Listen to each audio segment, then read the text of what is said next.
So, Spike, did you prepare a long time for that speech on at the Not at Governors all. Awards? I knew I didn't want it. I knew I didn't want to put anything on the teleprompter.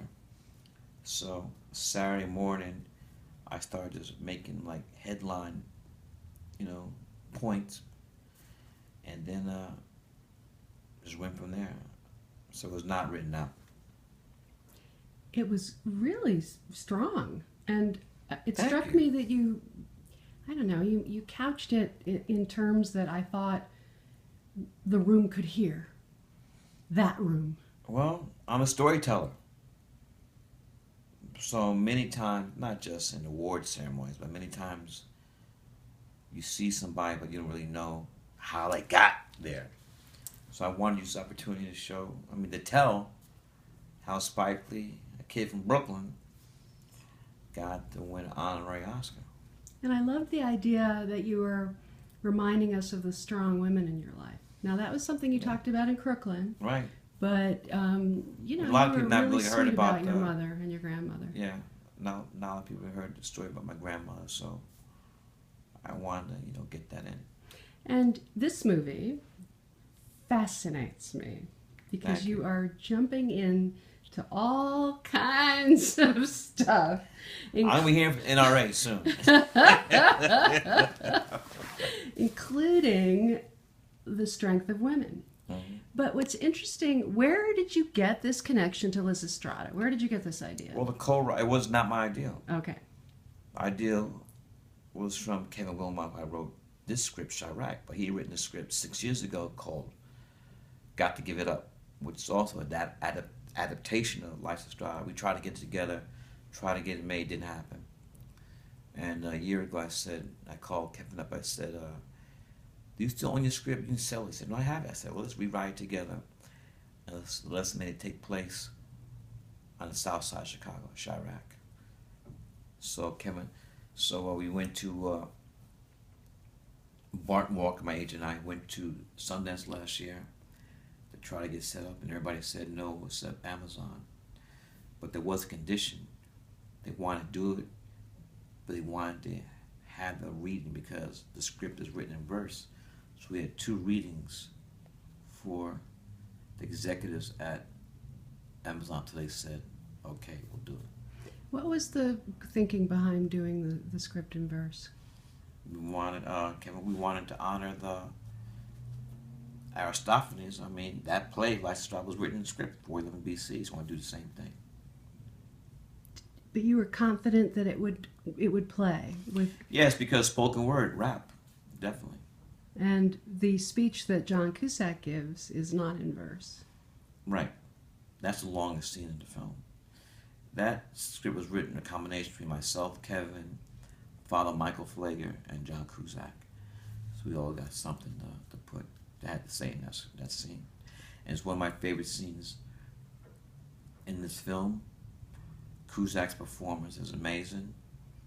And if you listen to that film, he lays out in very understandable terms why that young-year-old Patty, that 7-year-old Patty, is in that coffin. It's very emotional. I think that some of the best scenes for me, where I felt the most emotion, were with Jennifer Hudson, who has a gift for making you feel her emotion, doesn't she? Well, she has emotion. She also has the history. 3 of her family members were murdered in Chicago, including her mother. So she wanted to play that part. But at first, I was hesitant to offer the part because of that. But I'm glad that. How did you approach her? Well, I go back to Wizard of Oz very carefully.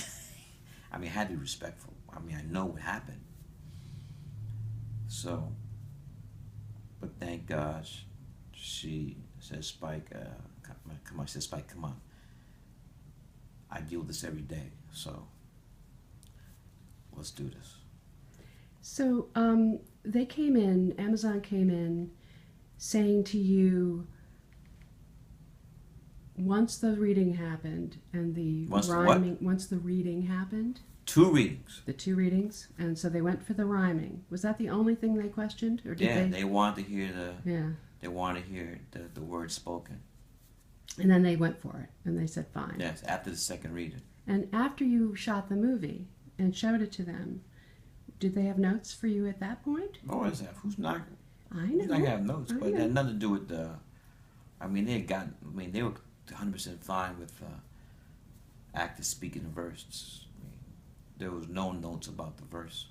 Okay, so the other thing that fascinates me is the sort of sexual politics of this, because on the one hand, you have these women who are absolutely closing down, their access, as you say so eloquently, as Lysistrata did, but they're also waving their booty around. They're also really owning their sexuality in an interesting way. If you want to have a sex strike, if you're not looking sexy, that defeats the purpose.